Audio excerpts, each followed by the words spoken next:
ang mga kwento ng pag-ibig, kwento ng buhay at kwento ng pag-asa dito sa Barangay Love Stories. Love Stories. Walang perpektong pamilya. Bawat isa ay may kakulangan at kapintasan. Ngunit ang importante ay akuin natin ang mga pagkukulang na yon at gawin natin ang lahat upang makapagbagong buhay. Ikaw, kabarangay, gaano mo kamahal ang iyong pamilya? Dear Papa Dudut, magandang araw sa inyo at sa mga kabarangay nating mahilig makinig sa Barangay Love Stories. Tawagin niyo na lamang po ako sa pangalang Sherilyn. 55 anyos at naninirahan dito sa Bicol. Neto ko lang na-discover ang programa ninyo noong minsan ko itong napakinggan via online. Kaya naman nagpatulong ako sa kumare at kaibigan kong si Grace na magpadala ng sulat sa inyong programa. Gusto ko sanang ibahagi ang istorya ng buhay ko na nangyari noong 1993. Noong nasa Maynila pa kami nakatira. 18 anyos pa lamang at magtatapos sa high school. Lumaki ako sa broken family at nakatira sa poder ng nanay ko kasama ang aking stepfather at 2 nakababatang kapatid. Pero 6 talaga kami at ako ang panganay. Ang 3 ko pong kapatid ay nasa poder ng mga tatay nila dahil magkakapatid lamang kami sa ina. Pero kahit nakatira kami sa isang bubong ay hindi malapit ang loob ko sa aking nanay Ninita. Sa katunayan ay mas tinuturing ko pang ina, ang Lola Lloyd ako.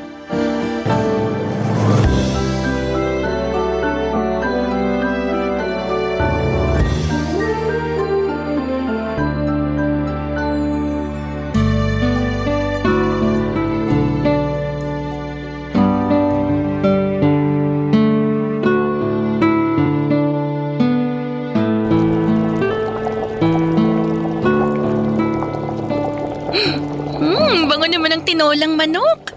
Malapit nang maluto to.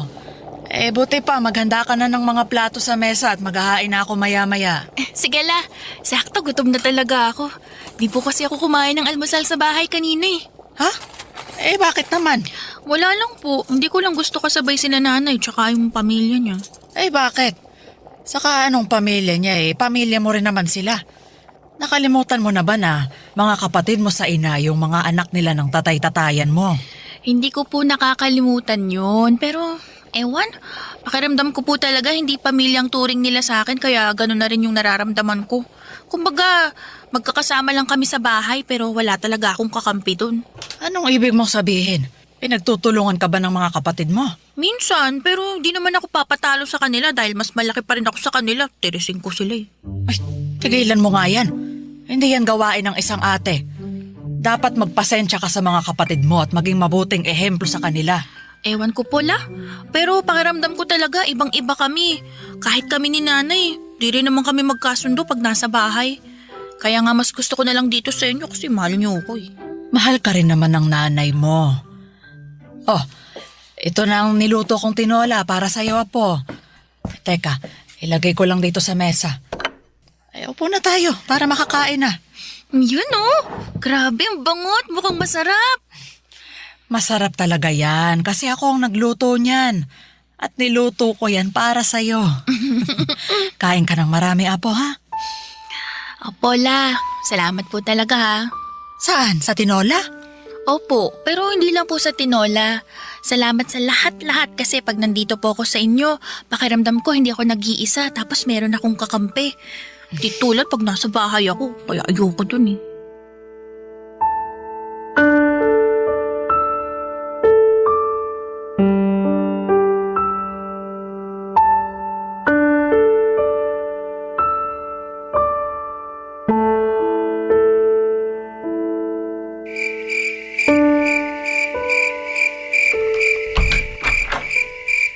Saan ka na naman nang galing yan?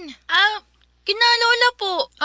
Buti na kang umuwi. Akala ko kasi doon ka na naman matutulog kagaya ng palagi mong ginagawa. Mahiya-hiya ka naman, Sherilyn. Nakikisiksik ka pa doon sa lola mo kita mong doon umuwi ang mga tiyo mo paggabi. May bahay ka naman dito sa atin pero punta ka pa rin ng punta doon. Alam ko naman po na may bahay tayo, kaya nga po ako umuwi, di ba? Ano sinabi mo?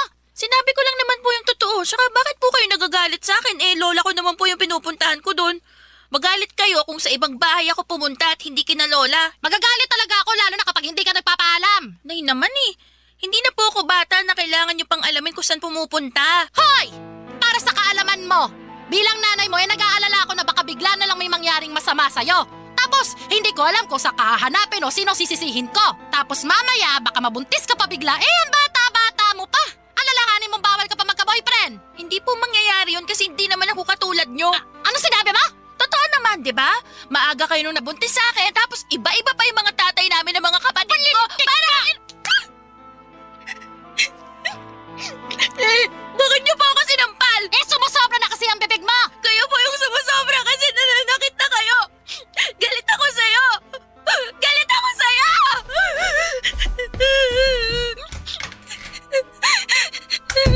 Sherilyn! Sherilyn! Lumabas ka na sa kwarto mo! Hindi mo kaya tapos mag-usap! Hoy, balik ka! Hoy, lumabas ka dyan! Lumabas!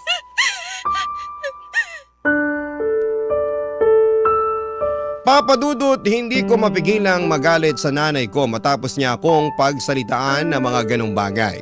Pakiramdam ko ay nagmamalinis siya samantalang siya nga ang gumawa ng bagay na kinakatakutan niyang mangyari sa akin katulad ng pagkabuntis ng maaga.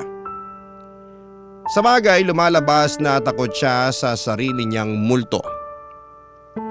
Sumasama tuloy ang aking loob. Bukod doon ay nasasakal din ako sa paraan ng pagdidisiplina niya sa akin kaya naman mas lalo akong nagrebelde. Nawala na rin ang prioridad ko sa pag-aaral at natuon ang aking atensyon sa mga barkada.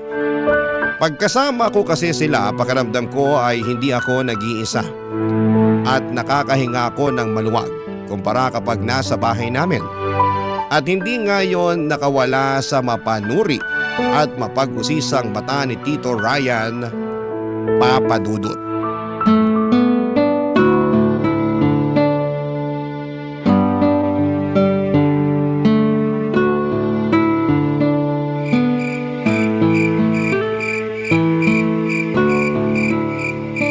Sige na, Drew, umalis ka na.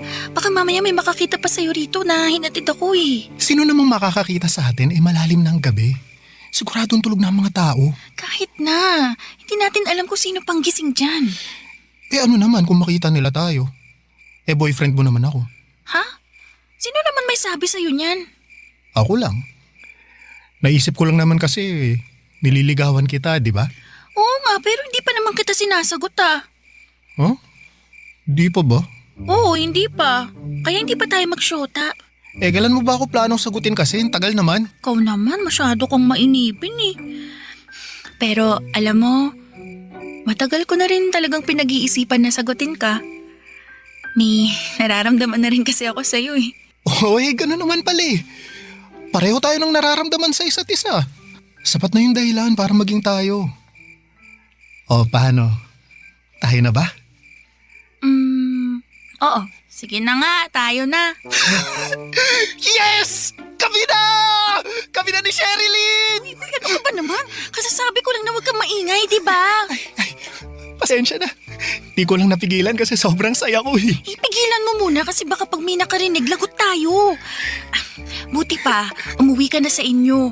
Papasok na ako sa amin kasi baka magising si nanay tapos hanapin pa ako, lagot ako dun. Sige, pero pwede bang balik muna sa pisngi? Ha? Sige na, balik na ako. Isa lang, sige na. Sige na nga, pero isa lang Pagkatapos nito, papasok na ako sa loob ng bahay. Oo, isa lang.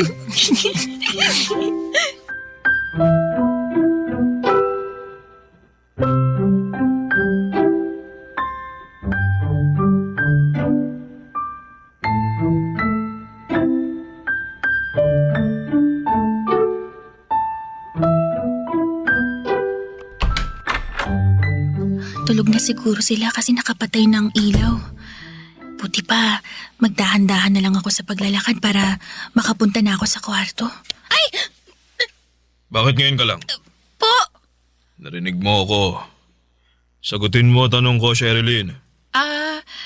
May ginawa lang po ako sa bahay ng kaklase ko para sa school namin kaya ginabi po ako ng uwi.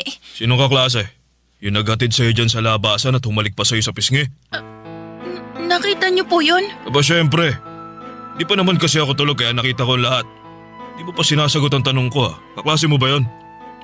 Hindi po. Hindi? Eh ano mo siya? Boyfriend?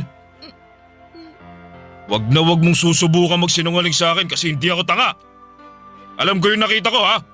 Boyfriend mo ba yung lalaki na yon? Opo, Tiyo. Susumbong kita sa nanay mo. Wag po, pagagalitan po ko ni nanay. Kaya nga isusumbong kita. Kasi kabilin-bilinan niya na wag ka munang magbo-boyfriend. Pero sinuway mo yung kagustuhan niya kaya lagot ka. Parang awa niyo na po, wag niyo po akong isumbong. Sige. Hindi kita isusumbong kung papayag kang gawin ang gusto ko. Ano po ba yun? Alam mo, matagal na talaga akong nagagandahan sa'yo eh. Gabi-gabi kong pinagpapantasyahan yung katawan mo. Baka naman, pwede mo akong pagbigyan. Kahit ngayon lang, hindi natin sasabihin sa nanay mo. Ano po? Bitiwan niyo nga ako. Nababaliw na yata kayo eh. Anong nababaliw? Di ako baliw ha! Baliw kayo, bastos! Bitiwan niyo sabi ako eh. Subukan niyo pong may gawin sa akin, sisigaw ako!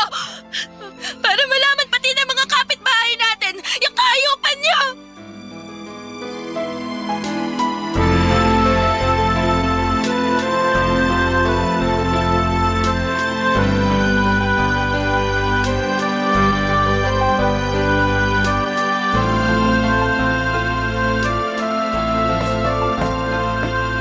O, tamang-tama! Kasi kanina pa kita inaantay na magising. Bakit po? Nagtanong ka pa talaga! Sinumbong ka lang naman sa akin ng Tio Ryan mo na nakita ka raw niya kagabi na hinatid ng boyfriend mo dyan sa tapat ng bahay natin. Hinalikan ka pa nga raw niya sa pisngi. Totoo ba yan, ha? Sagutin mo yung tanong ko! Totoo bang boyfriend mo yan, ha? Opo. Anak ka ng... Kabilin-bilinan ko na bawal ka pang mag-boyfriend, di ba? Ano naman po bang pakialam niyo kung magka-boyfriend na ako? Matanda na ako. Wala ka pang alam sa mundo! Kayo po yata yung walang alam lalo na sa nangyayari sa bahay Ano natin ibig mong sabihin, ha? Para sa kaalaman niyo. Pinagtangkaan lang naman akong gahasain ni Tio Ryan. Kapalit ng hindi raw niya pagsasumbong sa inyo. O tapos, ngayon sinisiraan mo ng tiyo mo kasi sinumbong ka sa akin? Ano klaseng utak meron ka, Sherilyn? Hindi magagawa ng tiyo mo yon kasi mabuti siyang tao. Kung meron mang masama rito, ikaw yon kasi pasaway at sinungaling ka! Papadudot yun na yata ang pinakamasakit na ginawa ng nanay ko sa akin. Bukod sa pinaramdam niya na hindi niya ako prioridad bilang anak. Ang sakit pala na hindi ka paniwalaan at ipagtanggol ng tao na una mong inasahan na gagawa noon dahil magkadugo kayo. Kaya naman mas nadagdagan lamang ang hinanakit ko sa kanya ng mga panahong yon. At bunga na rin ang takot ko sa stepfather ko na baka ulitin niya pa ang pagtatangka sa akin ay nagdesisyon akong gawin ang isang bagay na matagal ko nang pinag-iisipan na gawin. At yun nga ay ang lumayas sa pamamahay namin. Bit-bit ang ilan kong damit at gamit na inimpake ko sa aking itim na bag at kakaunting pera papadudot na tinabi ko mula sa aking baon. Ay nakapag-desisyon na akong umalis sa aming bahay noong sumunod na araw para makalaya ako sa pagdurusa at makalaya ako sa hinanakit na dulot ng pamilyang aking kinagisnan. Oras na para isipin ko naman ang ikagaganda ng buhay ko. Barangay Love Stories. Barangay Love Stories. Papadudot nakituloy ako sa bahay ng boyfriend kong si Drew at sakto lang ang laki ng tinitirhan nila at kasama niya roon ang mga magulang niya at 3 nakatatandang kapatid na babae. Mabait naman sa akin si Drew at tinanggap naman ako ng kanyang pamilya noong nakiusap siyang makikitira ko doon. Pero sa una lang pala yon at puro lamang sila pakitang tao. Tumira kami doon ng 2 buwan at hindi nagtagal ay lumabas din ang tunay nilang kulay, lalo na noong nabuntis ako ni Drew. Sa katunayan ay hindi nila tinago sa akin ang pagkaayaw nila na nakikisiksik ako sa pamamahay nila. Nalaman ko rin ang totoo na dismayado sa akin ang nanay niya dahil nag-aaral pa nga kami ng mga panahong yon, tapos ay magkakaanak na. Hindi rin naman ako may pagtanggol ni Drew dahil mas kampi pa siya sa kanyang pamilya. Kaya noong naramdaman kong wala na akong puwang sa pamamahay nila, ay muli akong nag-alsabalutan at umuwi sa lola ko. Tinanggap niya ako sa poder niya at namasukan naman ako bilang trimmer sa isang patahian para makaipon ng pera. Hindi nagtagal ay nagsilang ako ng isang malusog na sanggol na babae.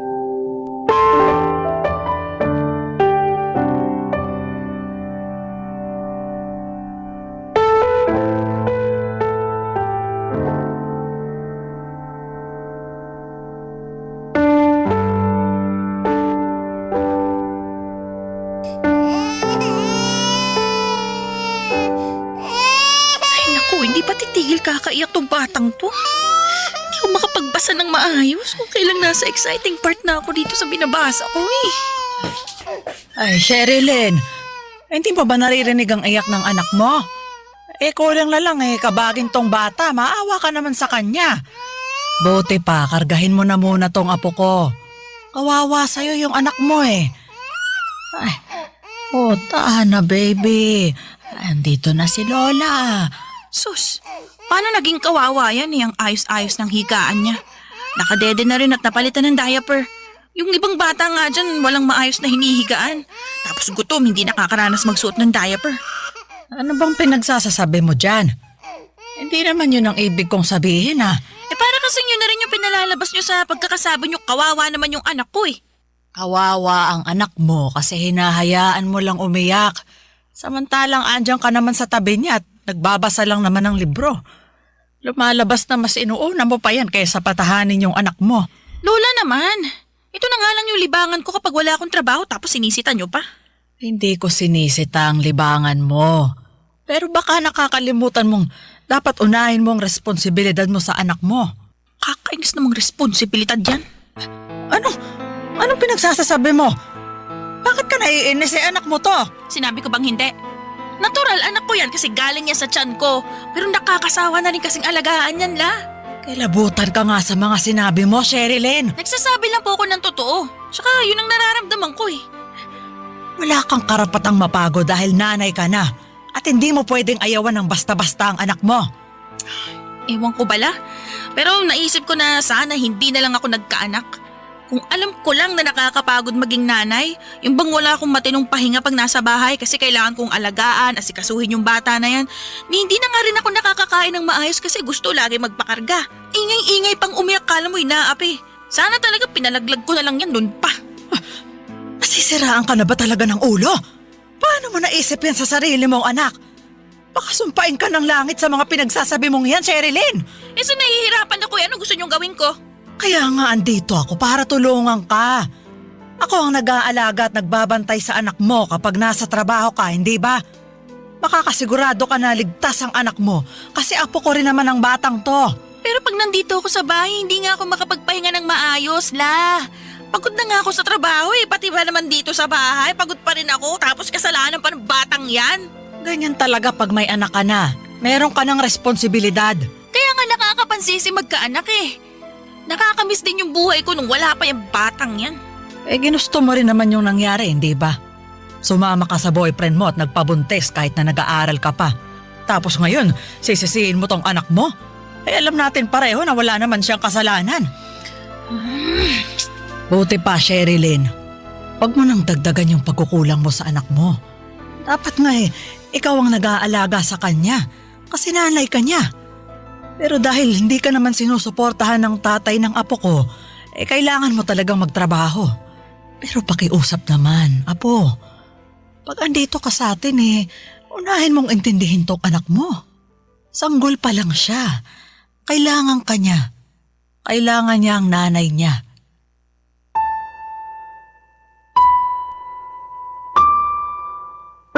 Papa Dudut, mahal ko naman ang aking anak at masaya ako noong sinilang ko siya.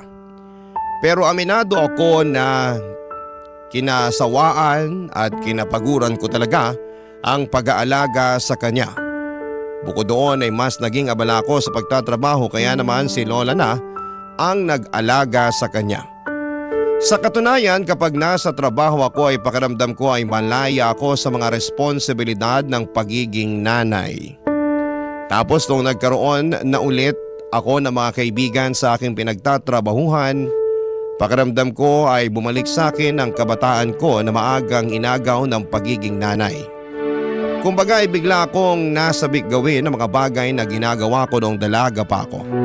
Kaya nga kahit na nakokonsensya dahil dapat inaalagaan ko ang anak ko, lalo na kapag wala akong pasok ay mas nanaig pa rin sa akin ang impluwensya ng mga katrabaho ko ng mga panahong yon, Papa Dudut.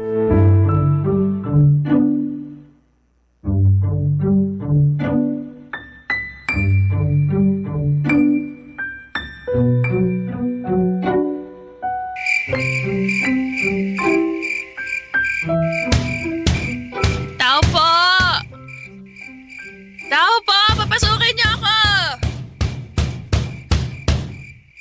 Tama naman tong bahay na kinato ko, diba? Lola! La! Lola Loida! Ay, Santissima Sherilyn!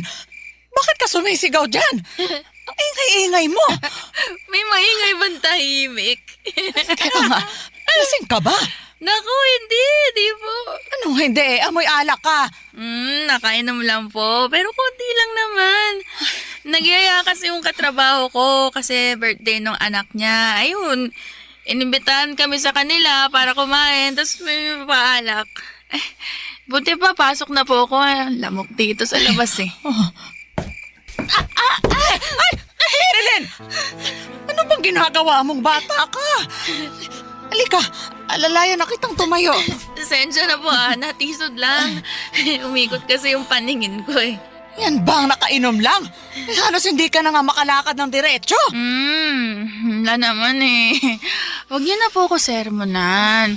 Umipintig na nga yung ulo ko sa sakit tapos dami niyo po sinasabi dyan. Ay, marami talaga akong sasabihin. Kasi hindi gawain ng matinong nanay ang ganyan. Halika na, pumasok ka na, tumupo ka muna dyan sa bangko. Kukuha muna kita ng tubig na maiinom. Sige po, La. Nay, napatulog ko na po yung anak ni Sherilyn. Wala pa ba siya? Anong wala pa? Ay ano, lasing na lasing nga. Nay, ano pong ginagawa niyo dito kay na Lola? Tinalo ko lang ang nanay ko. Eh ikaw, bakit lasing ka? Tsaka anong oras na Uwi ba yan ng isang matinong nanay? Baka nakakalimutan mong may anak ka naghihintay dito. Pwede ba? Huwag niyo na po ako sermonan. Sakit-sakit na nga ng ulo ko eh. Oh, itong tubig, Sherilyn. Kunin mo, inumin mo na. Salamat po, La. Grabe, tabang naman ito. Mas masarap pa yung alak eh. Bakit ka ba nagkakaganyan? Anong bakit ako nagkakaganto na? Ayos naman ako Hindi ka ayos kasi nakuha mo mag-inom at magpakalasing samantalang may anak ka na naghihintay sa'yo rito sa bahay.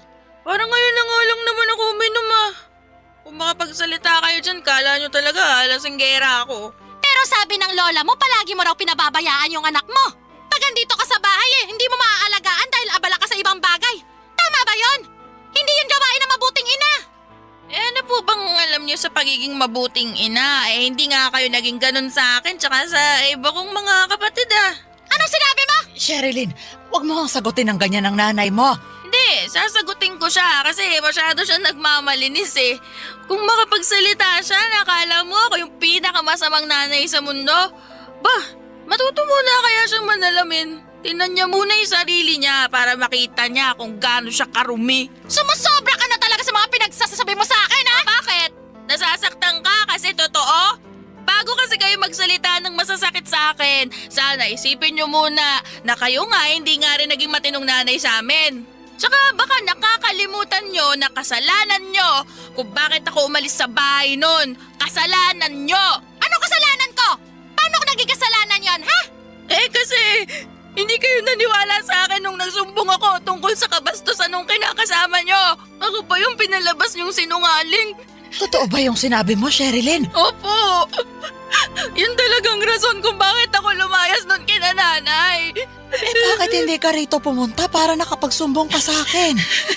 Bakit sumama ka sa boyfriend mo?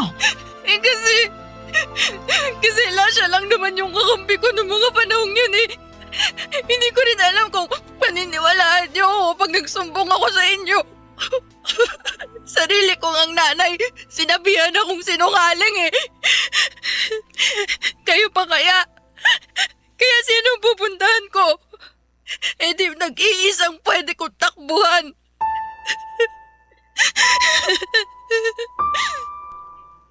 Papadudot masama ang loob ko sa nanay at lola ko dahil pakiramdam ko ay pinagtulungan nila ako ng mga panahong yon.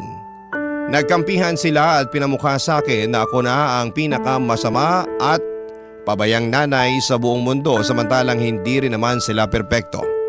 Hindi rin naman sila naging mabuting nanay sa mga anak nila kaya pare-pareho lamang kami. Nang dahil sa away naming yon ay lumayo ang loob ko sa kanila at buti na lang at nandyan ang mga katrabaho ko na handang makinig sa mga kwento ko tungkol sa pamilya namin. Isa nga sa kanila ay sinulsulan ako na lumayas na raw sa amin at sumama na lamang kay Samuel. Katrabaho rin namin at kursonada ako. Papadudot hindi nagtagal ay nagdesisyon ako makipagtanan sa kanya at iwanan ng lola ko at ang aking anak. Papadudot. Barangay Love Stories. Barangay Love Stories. Papadudot mula Maynila ay inuwi ako ni Samuel sa Bicol dahil doon nakatira ang kanyang pamilya. Bale nangungupahan lang siya sa Maynila at nakipagsapalaran lamang doon. Noong nakipagtanan ako sa kanya ay nagdesisyon siyang umuwi sa probinsya nila upang doon maghanap ng trabaho. Nakapasok siya bilang kargador sa palengke habang ako ay nakatira sa bahay ng mga magulang niya. Aminado ako na mayroong agam-agam sa puso ko na muling makisama sa pamilya ni Samuel dahil ayoko nang maulit ang pinagdaanan ko noon sa pamilya ni Drew. Pero napagtanto ko na wala namang perpektong pamilya at dahil ako ang dayo ay kailangan ko talagang makisama. Kaya naman yun ang ginawa ko, Papadudot. At masasabi ko na sa unang isang buwan ng pananatili ko kina Samuel ay nakasundo ko ng gusto ang pamilya niya. Mabilis na lumipas ang ilang taon at nagkaanak kami ni Samuel ng 5 at nakapagtayo na rin kami ng maliit na bahay malapit sa tinitirhan ng magulang niya. Taong 2005 nang lumuwas kami ng kinakasama ko sa Maynila dahil kinakailangan naming i-confine sa ospital doon ang bunso naming may sakit sa puso. Kaya lang, bigla ko namang dong nakita si Lola Papadudot.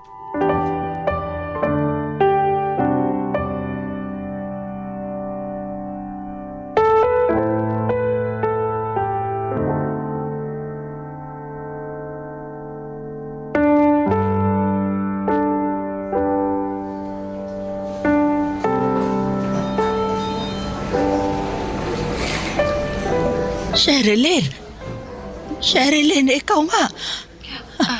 Lola, Ako nga. anong ginagawa niyo rito? Bakit kayo nasa ospital?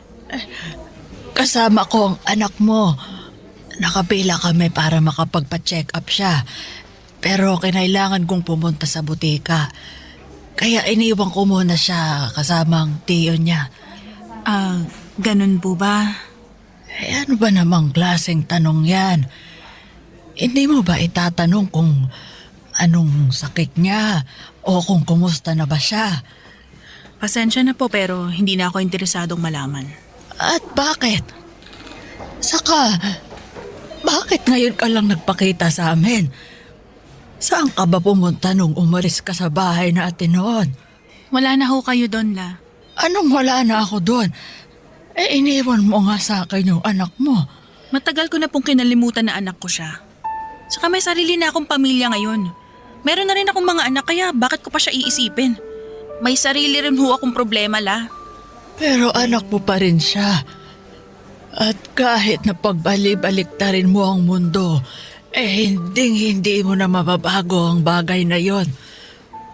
Anong klaseng nanay ka kung ni minsan hindi sumagid yan sa isip mo kung kumusta na yung anak na iniwan mo sa akin? Kanya na ba talaga katigas ang puso mo? Matigas na akong matigas pero hindi po ba kayo nakikinig? Matagal ko nang kinalimutan yung anak kong yan. Hindi na ako nanay niyan. Hindi pa ako handang maging nanay sa kanya noon kaya hindi niyo ako masisisi kung inuna ko yung sarili ko. Tapos ngayon, ano?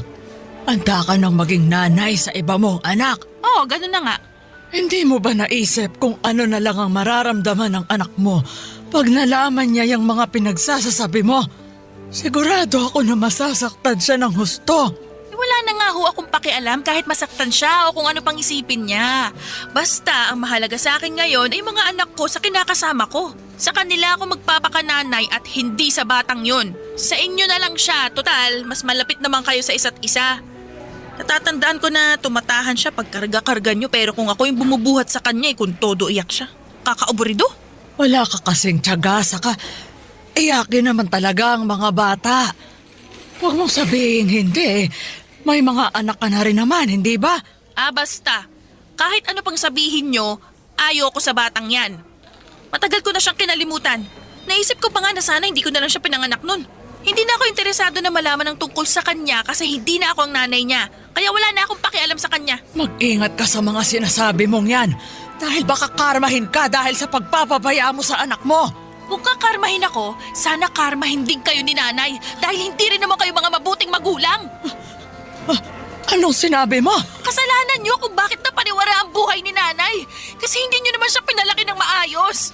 Tapos kasalanan ni nanay kung bakit nasira ang buhay ko.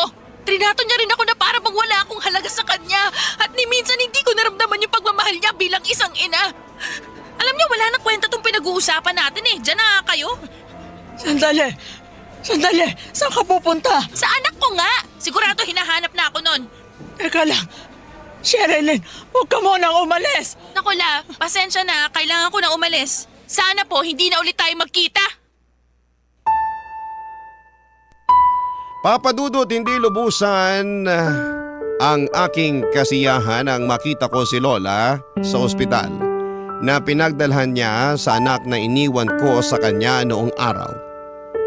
Di tulad ko na kinalimutan na ang responsibilidad sa aking panganay. Pinilit pa rin ako ni Lola na magpakananay sa aking anak, bagay na hindi ko sinangayunan. Para sa akin ay bahagi na lamang ng nakaraan ko ang batang iniwan ko sa kanya at gusto ko na lamang magpatuloy sa buhay na hindi siya kasama. Kaya lang ay pinarusahan yata ako ng langit sa pag-abandon ako sa aking anak dahil inabot ng kamalasan ng pamumuhay at pagsasama namin ni Samuel.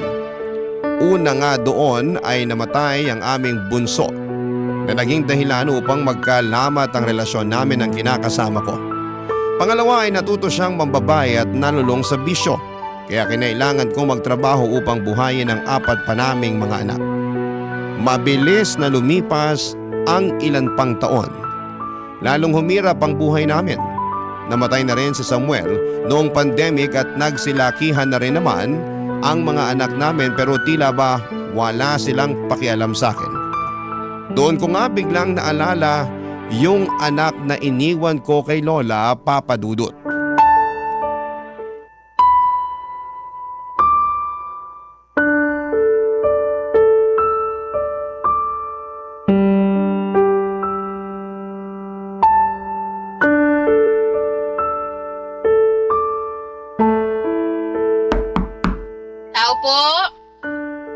Tao po! Sino yan? Sino ka, Neng? Ako po si Cecil. Sinabi sa akin na dito raw po nakatira si Sherilyn. Hinahanap ko po siya. Ha? Bakit mo naman hinahanap? May importante po kasi akong sasabihin sa kanya. Oh, ako si Sherilyn. Ano ba sasabihin mo?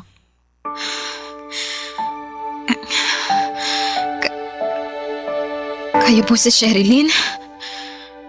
Kayo po yung nanay ko? Ha? Ano ba pinagsasasabi mo? Hindi ako ang nanay mo. Paano kita naging anak? Sige nga. Baka po nakalimutan niyo lang pero anak niyo po ako. Ako po si Cecil. Yung baby na iniwan niyo noon kay Lola Loida. Cecil? Opo. Pwede ko po ba kayong yakapin? Sige. Pwede naman. Salamat po. Huwag ka nang umiyak dyan. Pati tuloy ako naiiyak na rin dito. Hindi ko lang po kasi mapigilan. Lalo sobrang saya ko dahil sa wakas nahanap at nakita ko na po kayo. Masaya rin naman ako pero paano nangyari yon? Paano mo ko nahanap? At bakit mo ko hinahanap? Mahaba pong kwento eh. Kung ganun pumasok ka muna rito sa bahay ko at maupo ka para makapagkwentuhan naman tayo. Pasensya ka na kung barong-barong lang itong tinitirhan ko. Naku, wala naman pong kaso yun. Pasok na po ako. Sige, pasok ka. Gusto mo ba ng tubig? Kaya lang hindi malamig Ay, hindi po. Ayos lang po ako. Hindi mo pa sinasagot yung tanong ko, Cecil.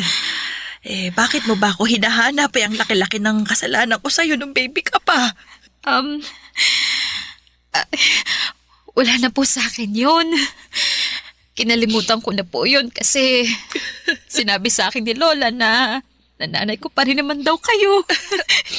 Ako nga ang nanay mo na nang iwan sa'yo nung araw. Pero nakaraan na po yun.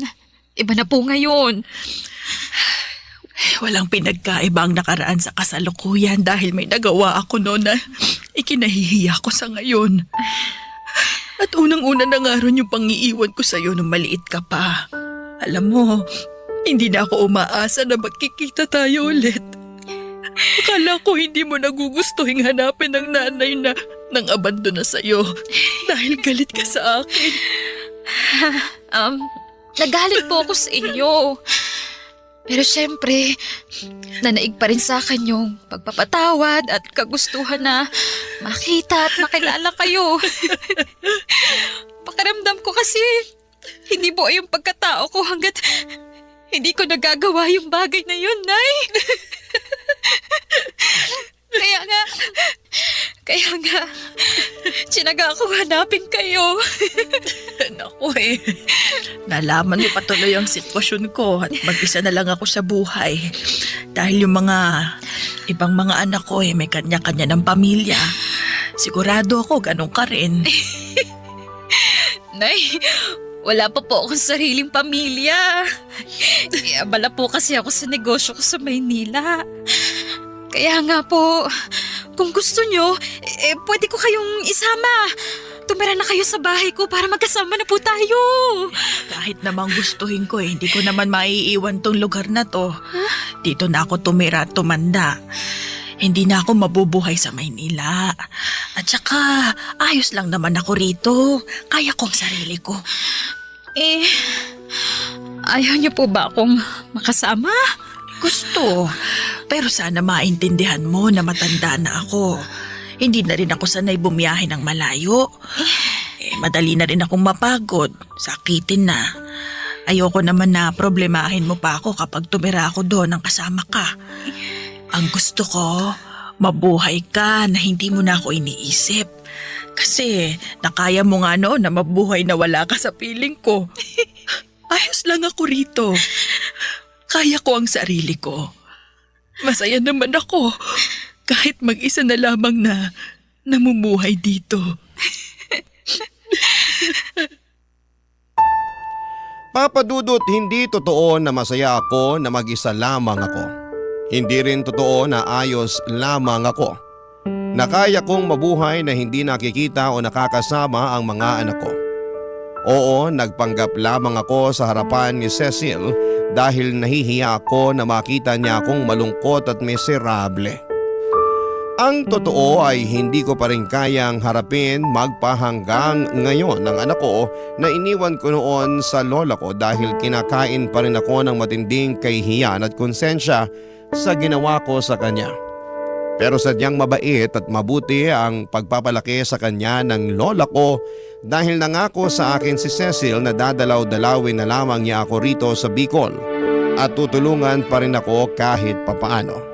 Hinayaan ko na lamang siya na gawin ang kagustuhan niya kahit nalabag yon sa kalooban ko. Alam ko na marami sa mga kabarangay natin ang magsasabi na ako na nga yata ang pinakamaarte sa lahat. Dahil ako na nga ang tinutulungan ng anak ko ay nag-iinarte pa ako. Pero hindi niyo po ako masisisi kasi pakaramdam ko ay hindi ako karapat-dapat na ituring at tawagin niyang nanay. At nagsisisi ako sa mga nagawa ko sa anak ko na hindi dapat tularan ng mga kabarangay nating nakikinig sa ating kwento. Hanggang dito na lamang po ang sulat ko, Papa Dudut. Maraming salamat sakaling mapili po ninyong i-ere ang aking kwento sa inyong programa. God bless sa inyo and more power. Ang inyong forever, kapuso at kabarangay, Sherilyn. Kwentuhan naman tayo dito sa comment section.